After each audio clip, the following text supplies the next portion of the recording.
Hello friends, तो देख सकते हो यार, आज हम देखेंगे क्लास 12th केमिस्ट्री पूरी किताब से सबसे ज्यादा महत्वपूर्ण अति लघु उत्तरीय प्रश्नों को। 2 अंक वाले सबसे ज्यादा मोस्ट इंपॉर्टेंट क्वेश्चन देखेंगे, देख सकते हो। और ये यार ऐसे क्वेश्चन है जो कि बोर्ड एग्जाम में हर साल फंसते हैं। ठीक है, ये क्वेश्चन फंसने ही फंसने, जितने क्वेश्चन बताएंगे इनसे आपके पेपर में आएंगे जरूर। ठीक है, तो यार भाई प्लीज एक एक क्वेश्चन को तैयार जरूर करना। हमने आपके लिए मेहनत की, बस इतना चाहते हैं कि आप इन क्वेश्चंस को तैयार करो। ठीक है, ये क्वेश्चन आपके एग्जाम में फंसेंगे जरूर। ठीक है, तो यार भाई प्लीज वीडियो को शुरू से लेकर आखिर तक जरूर देखना और एक एक क्वेश्चन को तैयार करना। मेहनत भले लगी लेकिन आपको तैयार हो जाए तो पूरी मेहनत सफल। ठीक है, तो वीडियो को आखिर तक देखते रहना। तो चलो देखते हैं। और यार अगर चैनल पे नए हो तो चैनल को सब्सक्राइब और वीडियो को लाइक भी कर लेना। ठीक है, तो चैनल को यार सब्सक्राइब कर लिया को सब्सक्राइब नहीं करते हो आप लोग। ठीक है, तो चलो देखते हैं प्रश्न संख्या 1, क्वेश्चन नंबर 1। क्वेश्चन नंबर 1 देखो क्या कहता है, अभिक्रिया का वेग या दर क्या है और अभिक्रिया की तात्क्षणिक दर को परिभाषित कीजिए। ठीक है, 2 क्वेश्चन है इसी पे, 2 मार्क्स का है। 2 क्वेश्चन है, अभिक्रिया का वेग या दर क्या होता है और दूसरा है इस पे अभिक्रिया की तात्क्षणिक दर को परिभाषित कीजिए। Very important question. ठीक है, 3-4 बार बोर्ड एग्जाम में पूछा जा चुका है। और एक चीज जान लो, ये जो आपका इंपॉर्टेंट क्वेश्चन का वीडियो है, ये पार्ट 4 वीडियो है। ठीक है, इसके जो पार्ट 1, पार्ट 2, पार्ट 3 अगर आप देखना चाहते हो तो आपको डिस्क्रिप्शन पे लिंक मिल जाएगी क्लास 12 केमिस्ट्री की, उस पे जाके और भी वीडियो देख सकते हो इसके। ठीक है, तो चलो इस वीडियो को शुरू करते हैं। तो हमें पहले क्वेश्चन में बताना है अभिक्रिया का वेग क्या होता है और दूसरे क्वेश्चन में बताना है अभिक्रिया की तात्क्षणिक दर। अभिक्रिया की तात्क्षणिक दर क्या होती है। ठीक है, तो देखो सिंपल, पहला क्वेश्चन पूर्ण करते हैं आपका अभिक्रिया का वेग। मोस्ट इंपॉर्टेंट है कि अभिक्रिया का वेग क्या होता है। तो देखो अभिक्रिया का वेग या जिसे कहते हैं दर, ठीक है, जिसे दर भी कहते हैं। तो देखो ये क्या होता है, वह दर जिस पर समय के साथ साथ अभिकारक पदार्थों का सांद्रण परिवर्तित होता है अभिक्रिया का वेग कहलाता है। क्या कहा गया, वह दर या वह आपका वेग जिस पर समय के साथ साथ अभिकारक पदार्थों का सांद्रण परिवर्तित होता है अभिक्रिया का वेग कहलाता है। या आप कह सकते हो वह दर वह स्पीड जिस पर समय के साथ साथ अभिकारक पदार्थों की सांद्रताओं में परिवर्तन, सांद्रण कहो या सांद्रताओं में परिवर्तन होता है अभिक्रिया का वेग कहलाता है। ठीक है, क्या कह सकते हो, वह दर जिस पर समय के साथ साथ अभिकारक पदार्थों की सांद्रता में परिवर्तन होता है अभिक्रिया का वेग कहलाता है। ठीक है, सिंपल ये परिभाषा। और अभिक्रिया के वेग के 2 फॉर्मूले होते हैं, दोनों फॉर्मूलों को आपको समझना है। ठीक है, तो देखो अभिक्रिया का वेग का पहला फॉर्मूला होगा माइनस का डी आर अपॉन में डी टी, जहां डी आर क्या है, डी आर है अभिकारक की सांद्रता में परिवर्तन। डी आर क्या है, अभिकारक की सांद्रता में परिवर्तन। और एक फॉर्मूला होता है अभिक्रिया का वेग बराबर प्लस का डीपी अपॉन डी, जहां डीपी क्या है, उत्पाद की सांद्रता में परिवर्तन और डी क्या है, समय में परिवर्तन। देखो आपको इतना तो पता है, कोई भी रिएक्शन होती, कोई भी अभिक्रिया होती तो उसमें अभिकारक होता है जिसे इंग्लिश में कहते हैं रिएक्टेंट, और क्या होता है प्रोडक्ट जिसे इंग्लिश जिसे क्या कहते हैं, उत्पाद कहते हैं। रिएक्टेंट जिसे कहते हैं अभिकारक और प्रोडक्ट जिसे कहते हैं उत्पाद। ठीक है, तो डी आर, आर फॉर क्या हो गया, रिएक्टेंट वाला अभिकारक, पी फॉर हो गया प्रोडक्ट मतलब उत्पाद। आप बात करें इस वाले पे माइनस का चिन्ह और इस वाले पे प्लस का चिन्ह क्यों लगा, क्योंकि आपको देखो इतना तो पता है अभिकारक से उत्पाद बनता है। जब अभिकारक से उत्पाद बनता है तो अभिकारक की मात्रा में क्या आती है, कमी आती है, और उत्पाद की सांद्रता में क्या होती है, वृद्धि होती है। इसलिए देखो उत्पाद में प्लस का चिन्ह और अभिकारक में माइनस का चिन्ह लगता है, क्योंकि अभिकारक कम होता जाता है और उत्पाद बढ़ता जाता है, तभी तो उत्पाद बनता है। तो वही चीज है, अभिक्रिया का वेग बराबर माइनस लगा है, क्यों, क्योंकि अभिकारक में कमी आती है। तो माइनस का D R upon D T, जहाँ डी आर अभिकारक की सांद्रता में परिवर्तन और डी टी समय में परिवर्तन है। और अभिक्रिया का वेग अगर उत्पाद के फॉर्म में लिखना चाहो, उत्पाद के उसमें लिखना चाहो, तो ये प्लस का डीपी अपॉन डी, जहाँ डीपी क्या उत्पाद की सांद्रता में परिवर्तन और डी क्या है, समय में परिवर्तन। बस इतना ही आपको लिख देना है, यही है अभिक्रिया का वेग। अब अगला क्वेश्चन कह रहा था अभिक्रिया की तात्क्षणिक वेग या तात्क्षणिक दर को परिभाषित कीजिए। तो देखो तात्क्षणिक का मतलब क्या होता है, तात्क्षणिक का मतलब किसी क्षण या किसी समय, इस पे मतलब किसी समय की कंडीशन आ जाएगी। तो देखो किसी निश्चित क्षण पर किसी एक अभिकारक अथवा उत्पाद के सांद्रता परिवर्तन की दर उस क्षण पर अभिक्रिया की दर अर्थात तात्क्षणिक दर कहलाती है। देखो दोनों में क्या फर्क है, इसमें वह दर जिस पर समय के साथ साथ उस पर कोई समय निश्चित नहीं है, लेकिन इसमें कहा कि किसी निश्चित समय या किसी निश्चित क्षण पर, इसमें समय या क्षण क्या होगा, निश्चित होगा। तो किसी निश्चित क्षण पर किसी एक अभिकारक अथवा उत्पाद की सांद्रता में परिवर्तन की दर उस क्षण या उस समय पर अभिक्रिया की दर अर्थात तात्क्षणिक दर कहलाएगी। और इसका फॉर्मूला देख सकते हो, आर ठीक है। तो आर इंस्टेनियस, देखो इससे इस टाइप से पढ़ते हैं इंस्टेंटेनियस, ठीक है, जिसे कहते हैं तात्क्षणिक। तो आर आपको सिंपल इसका शुरुआत का INST लिख देना है और इसे क्या पढ़ेंगे, तात्क्षणिक दर। क्या पढ़ेंगे, तात्क्षणिक दर। तात्क्षणिक दर बराबर होता है dx अपॉन dt, जहां dx जो होता है लघुत्तम सांद्रता परिवर्तन और dt क्या होता है, लघुत्तम समयांतराल होता है। ठीक है, तात्क्षणिक का ये आप मीनिंग देख सकते हो। ठीक है, तो ये आर इस INST जो लिखा है इसका मतलब है तात्क्षणिक दर।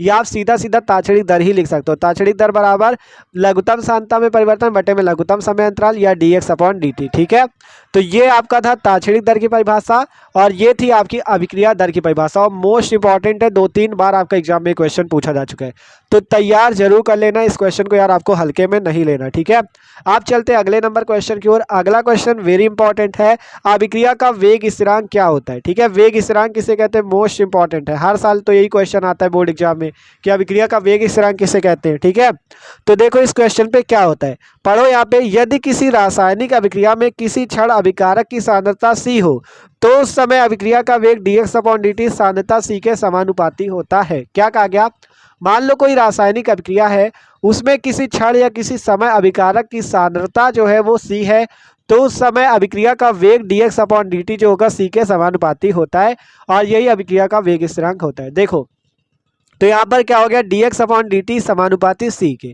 dx अपॉन dt क्या हो गया, समानुपाती C के। तो यहाँ से क्या हो गया, dx अपॉन dt, जब समानुपाती के चिन्ह हटेगा तो क्या आ जाएगा k, तो dx अपॉन dt बराबर k इंटू C, जहाँ k क्या है, वेग स्थिरांक। अगर यहाँ से बात करें, यदि यहाँ से आगे अभी परिभाषा आपकी बनेगी, यदि सांद्रता C बराबर 1, यदि सांद्रता C को हम 1 कर दें, देखो ध्यान से, यदि सांद्रता C को 1 कर दे तो यहाँ पर से फॉर्मूला क्या बनेगा, dx अपॉन dt बराबर के, ध्यान से देखना, dx अपॉन dt बराबर के। ठीक है, यही फॉर्मूला बनेगा। देखो ये जो फॉर्मूला आया dx अपॉन dt बराबर के इंटू सी, यदि सांद्रता C बराबर 1 कर दे तो dx अपॉन dt के इंटू सी का मान कितना हो जाएगा, 1, तो के इंटू 1 आ जाएगा। और जहाँ के का है अभिकारक का वेग स्थिरांक, ठीक है, अभिक्रिया का वेग स्थिरांक है, तो यहाँ से परिभाषा क्या बनती है वेग स्थिरांक की, यदि अभिकारक की सांद्रता C बराबर 1 हो तो अभिक्रिया का वेग dx अपॉन dt क्या अभिक्रिया का वेग है, तो अभिक्रिया का वेग ही वेग स्थिरांक कहलाता है। ठीक है, सिंपल देखो हमने यही चीज लिख दिया, यदि अभिकारक की सांद्रता C बराबर एकांक हो, एकांक का मतलब 1 हो, तो अभिक्रिया का वेग ही वेग स्थिरांक कहलाता है। क्योंकि वेग क्या है, dx अपॉन dt, तो वेग जो हो गया वेग स्थिरांक k के बराबर हो गया ना, तो वेग ही वेग स्थिरांक कहलाता है। सबसे पहले क्या करो, रासायनिक अभिक्रिया में किसी क्षण अभिकारक की सांद्रता C हो तो उस समय अभिक्रिया का वेग dx अपॉन dt जो होता है C के समानुपाती होता है, तो dx अपॉन dt समानुपाती C, जब समानुपाती का चिन्ह हटेगा तो k आ जाएगा और जहाँ k वेग स्थिरांक है, अगर यहाँ C का मान 1 कर दे तो dx अपॉन dt किसके बराबर हो जाएगा, k के, जहाँ dx अपॉन dt वेग है, k है वेग स्थिरांक। तो यहाँ से वेग स्थिरांक की परिभाषा बन जाएगी, यदि अभिकारक की सांद्रता एकांक हो मतलब 1 हो तो अभिक्रिया का वेग ही वेग स्थिरांक कहलाता है। तो मोस्ट इंपॉर्टेंट क्वेश्चन था, देख सकते हो एकदम आसानी से आपको समझा दिया। ठीक है, रटना भी कुछ ना पड़े इसलिए आसानी से आपको समझा रहे हैं। ठीक है, आप चलते हैं अगले नंबर क्वेश्चन की ओर, तो यार तैयार जरूर कर लेना, हल्के में ना लेना। ठीक है, और अगर चैनल पे न हो तो चैनल को सब्सक्राइब भी कर लेना। आप देखो जो अगला नंबर क्वेश्चन है, कह रहा है तापी गुणांक क्या है, अभिक्रिया के वेग में इसका संबंध बताइए। ठीक है, तापी गुणांक क्या होता है, अभिक्रिया के वेग से इसका संबंध बताइए। तो देखो तापी गुणांक क्या होता है, तापी गुणांक 10 डिग्री सेंटीग्रेड अंतर के दो भिन्न तापों पर वेग स्थिरांकों के अनुपात के बराबर होता है। क्या कहा गया, तापी गुणांक 10 डिग्री सेंटीग्रेड अंतर के दो विभिन्न तापों पर वेग स्थिरांकों के अनुपात के बराबर होता है। यह है तापी गुणांक की परिभाषा। अब कहा गया अभिक्रिया के वेग से इसका संबंध बताइए, तो हमने यहाँ से लिखा वेग स्थिरांक का तापी गुणांक बराबर T प्लस 10 डिग्री, T है टेम्परेचर और 10 डिग्री सेंटीग्रेड कहा गया ना, तो इसलिए T प्लस 10 डिग्री सेंटीग्रेड पर वेग स्थिरांक का मान बटे में T डिग्री सेंटीग्रेड पर वेग स्थिरांक का मान, और यही हो जाएगा तापी गुणांक का सूत्र। ठीक है, देखो सिंपल समझो, तापी गुणांक क्या है, तो तापी गुणांक जो है 10 डिग्री सेंटीग्रेड अंतर, तो ये 10 डिग्री सेंटीग्रेड, देखो T और T प्लस 10 में क्या है, 10 डिग्री सेंटीग्रेड का अंतर है, तो यही 10 डिग्री सेंटीग्रेड का जो अंतर है यही तापी गुणांक कहलाता है। तो तापी गुणांक 10 डिग्री सेंटीग्रेड अंतर के दो भिन्न तापों, पहला T प्लस 10 दूसरा T, ठीक है, दो भिन्न तापों पर वेग स्थिरांकों के अनुपात के बराबर होता है, और वेग स्थिरांक का तापी गुणांक का सूत्र हो जाएगा T plus 10 degree centigrade plus वेग स्थिरांक का मान बटे में T डिग्री सेंटीग्रेड पर वेग स्थिरांक का मान। ठीक है, तो ये क्वेश्चन भी मोस्ट इंपॉर्टेंट था। आप देखो अगला नंबर क्वेश्चन क्या कहता है, अगला क्वेश्चन है कारण सहित बताइए कि रासायनिक अपक्रिया किस कोटि की है। आपको ये अपक्रिया दी गई थी CH3COO प्लस H2O और यहाँ पे CH3COOH plus C2H5OH। Very important question है, ठीक है। ये 3-4 बार आपका बोर्ड एग्जाम में पूछा जा चुका है। कह रहा है कारण सहित बताइए रासायनिक अपक्रिया किस कोटि की है। ये अभिक्रिया दी गई है किस कोटि की है। तो बात करें इस अभिक्रिया में एस्टर, ये क्या है, एस्टर है जिसका नाम है एथिल एसीटेट। CH3COO इसका नाम है एथिल एसीटेट, जो कि एक प्रकार का एस्टर है। तो एस्टर जो है इसका क्या हो रहा है, जल से क्रिया हो रही है, मतलब एस्टर का जल अपघटन हो रहा है, ठीक है। इस एस्टर का जल से क्रिया हो रही है, मतलब जल अपघटन हो रहा है। तो हमने लिखा है इस अभिक्रिया में एस्टर का जल अपघटन हो रहा है, ठीक है। और चूंकि इस अभिक्रिया में केवल एस्टर के अणुओं की सांद्रता परिवर्तित होती, जल की नहीं। देखो ये जो आपका एस्टर है जब जल से क्रिया करता है तो इसमें ज्यादा सांद्रता एस्टर की परिवर्तित होती है, जिससे ये CH3COOH और C2H5OH बनता है। जल की सांद्रता में परिवर्तन बहुत कम होता है, जिसे हम लोग नगण्य मान लेते हैं। देखो हमने लिखा चूंकि इस अभिक्रिया में केवल एस्टर के अणुओं की सांद्रता परिवर्तित होती, जल के नहीं। जल के अणु की सांद्रता परिवर्तित नहीं होती, अतः यह प्रथम कोटि की अपक्रिया हो जाती। कैसे, वेग बराबर सूत्र हो जाता है KCH3COO C2H5 इसकी घात 1 और जो इसकी घात होगी वही इसकी कोटि हो जाएगी। देखो होना क्या चाहिए फॉर्मूला, वेग इक्वल टू आपका K होता और यहाँ पे CH3COO C2H5 की पावर 1 होता और क्या होता, इस H2O की पावर भी 1 होता। ये अब क्या कि कोटि के हिसाब से होता। लेकिन इसमें ऐसा क्यों नहीं हुआ, इसलिए नहीं हुआ क्योंकि जल की सांद्रता में परिवर्तन ही नहीं होता। इस कारण से जल वाले को नहीं लेते, केवल इस वाले को लेते हैं, जिससे प्रथम कोटि की अपक्रिया हो जाती, ठीक है। इस वाले को क्यों नहीं लिया गया, क्योंकि इसकी सांद्रता में कोई भी परिवर्तन नहीं हो गया, ठीक है। यहाँ पे कहा गया है इस अपक्रिया में एस्टर का जल अपघटन हो रहा है, चूंकि इस अपक्रिया में केवल एस्टर के अणुओं की सांद्रता परिवर्तित होती, जल के नहीं। जल के सांद्रता ही परिवर्तित नहीं होती, जिस कारण से इसको प्रयोग नहीं लिया जाता, ठीक है। तो अपक्रिया किस कोटि की हो जाएगी, प्रथम कोटि की। मोस्ट इंपॉर्टेंट क्वेश्चन था, ठीक है, तैयार कर लेना। अगला क्वेश्चन आता है एक अभिक्रिया का वेग K की पावर 1/2 B की पावर 3/2 है, इस अभिक्रिया की कोटि बताइए। तो वेग ये आपको दिए गए K की पावर 1/2 और B की पावर 3/2। तो कोटि का फॉर्मूला तो आपको पता है, सिंपल क्या करना है, इन दोनों की घातों को जोड़ देना है, यही कोटि हो जाएगी। तो कोटि की इसकी घात 1/2 इसकी घात 3/2, दोनों को जोड़ दो तो 3 1 4/2, 2 से 4 को काट दो 2 आ जाएगा। तो यह किस कोटि की अपक्रिया हो जाएगी, द्वितीय कोटि की। सिंपल, कुछ नहीं करना होता, कितनी भी बड़ी घात दे दे, 100 दे दे 1000 दे, बस इन दोनों की घातों को जोड़ दो और वही कोटि हो जाएगी, ठीक है। तो ये क्वेश्चन भी हो गया। अगला नंबर क्वेश्चन भैया वेरी वेरी वेरी इंपॉर्टेंट है। ये क्वेश्चन हर साल बोर्ड एग्जाम में पूछा जाता है कि निम्न अभिक्रिया की कोटि और वेग स्थिरांक की इकाई लिखिए। H2 + Cl2 से बनता 2HCl। अब आपको इस अभिक्रिया की कोटि बतानी है, ठीक है। तो कैसे बताओगे, आपके हिसाब से अगर देखा जाए तो इस पे 1 का गुणा, इस पे 1 का गुणा, तो इसकी कोटि 2 हो जानी चाहिए, लेकिन 2 नहीं होती। क्यों, क्योंकि एक चीज आपको देखो यहाँ पे हम लिखे दे रहे हैं, आपको कोई भी आ जाए, ठीक है, लिखे दे रहे हैं यहाँ पे। अगर मान लो कोई गैस आए, किसी गैस की बात की जाए, तो उसके लिए कोटि जो होगी वो 0 होगी, ठीक है, मतलब उसके लिए कोटि क्या होगी, 0 होगी। यहाँ पे हाइड्रोजन भी गैस है, क्लोरीन भी गैस है, इसलिए H2 की पावर भी 0 होती है और Cl2 की पावर भी 0, जिस कारण से इसकी कोटि हो जाती है 0 और कोटि 0 होती है। और इस 0 कोटि अपक्रिया के लिए वेग स्थिरांक की इकाई होती है मोल लीटर इनवर्स। क्या होती है आपकी इकाई, मोल लीटर इनवर्स। तो ये क्वेश्चन इंपॉर्टेंट, आपको एकदम रट लो, ठीक है, कि आपका जो H2 और Cl2 है ये दोनों गैस है, जिस कारण से इनकी कोटि 0 होगी और कोटि 0 होगी, इस कारण से वेग स्थिरांक की इकाई क्या होगी, मोल लीटर इनवर्स। तो मोस्ट इंपॉर्टेंट क्वेश्चन है, आपको किसी भी तरह इसे तैयार करना है, ठीक है। आप चलते हैं अगले नंबर क्वेश्चन की ओर। आप देखो अगला क्वेश्चन आता है शून्य कोटि अपक्रिया से आप क्या समझते हैं, उदाहरण द्वारा समझाइए, इसके वेग स्थिरांक का व्यंजक लिखिए। मोस्ट इंपॉर्टेंट है, ठीक है। शून्य कोटि की अपक्रिया क्या है, इसको उदाहरण से समझाओ और इसके वेग स्थिरांक का व्यंजक लिखो। तो देखो शून्य कोटि की अपक्रिया क्या होती है, वह अभिक्रिया जिसका वेग अभिकारक की सांद्रता पर निर्भर नहीं करता, शून्य कोटि की अपक्रिया कहलाती है, ठीक है। वह रिएक्शन या वह अभिक्रिया जिसका वेग अभिकारक की सांद्रता पर निर्भर नहीं करता, शून्य कोटि की अपक्रिया कहलाती है। मान लो कोई अभिकारक, आर का मतलब अभी बताया था अभिकारक, पी का मतलब प्रोडक्ट अर्थात उत्पाद। तो अभिकारक से उत्पाद बनता है तब कोई रिएक्शन होती है। मान लो अभिकारक ए है और उत्पाद 2 बन रहे हैं बी और सी, ठीक है। अभिकारक ए है, उत्पाद 2 बनते बी और सी। तो वेग का जो सूत्र होगा वो A की पावर 0 होगा। A की पावर 0, A क्या है, आपका अभिकारक की सांद्रता, ये जो कोष्टक पे लिख दिया जाता है इसका मतलब हो जाता है सांद्रता। ठीक है, तो सांद्रता क्या हो जाएगी, 0 हो जाएगी, अर्थात क्या होगी, अभिकारक की सांद्रता पर निर्भर नहीं करेगा। देखो अभी आपको एग्जांपल ये वाला बताया था, उदाहरण सूर्य के प्रकाश की उपस्थिति में हाइड्रोजन और क्लोरीन का संयोग H2 और Cl2 से क्या बनता था, 2HCl। तो इसमें हमने बताया था क्यों नहीं है, क्योंकि ये दोनों गैस हैं, जिस कारण से इसकी कोटि शून्य होती है, अर्थात ये दोनों अभिकारक है, H2 भी अभिकारक है, क्लोरीन भी अभिकारक है, तो दोनों की सांद्रता पर निर्भर ही नहीं करता। तो वही परिभाषा बनी कि वह अभिक्रिया जिसका वेग अभिकारक की सांद्रता पर निर्भर नहीं करता शून्य कोटि की अभिक्रिया कहलाती है। और सिंपल पहले ये एग्जाम्पल लेगा, ए अभिकारक से B प्लस C बनता है, तो यहाँ से वेग समानुपाती हो जाएगा A की पावर 0, A की, और ये A इस कोष्टक में लिखा गया मतलब A की सांद्रता। ठीक है, तो सांद्रता इसकी 0 है, अर्थात इस पर निर्भर नहीं करता, तो कोटि क्या हो जाएगी, 0। और उदाहरण दे सकते हो, सूर्य के प्रकाश की उपस्थिति में हाइड्रोजन व क्लोरीन का संयोग H2 प्लस Cl2 के मिलने से सूर्य के प्रकाश की उपस्थिति में 2HCl बनता है, और इसकी कोटि क्या हो जाती है, 0। क्यों, क्योंकि दोनों क्या है, गैसेज हैं। ठीक है, आपसे यही कहा गया था शून्य कोटि की अभिक्रिया से आप क्या समझते हैं, उदाहरण द्वारा समझाइए और इसका वेग स्थिरांक का व्यंजक लिखिए। तो ये शून्य कोटि अभिक्रिया हो गई, उदाहरण हो गया। अब वेग स्थिरांक का व्यंजक, तो वेग स्थिरांक का व्यंजक देखो क्या होता है, आपका x इक्वल टू होता है kt। वेग स्थिरांक का व्यंजक x इक्वल टू kt, जहां x होता है अभिकारक A की वह मात्रा जो t समय में अभिक्रिया करती है।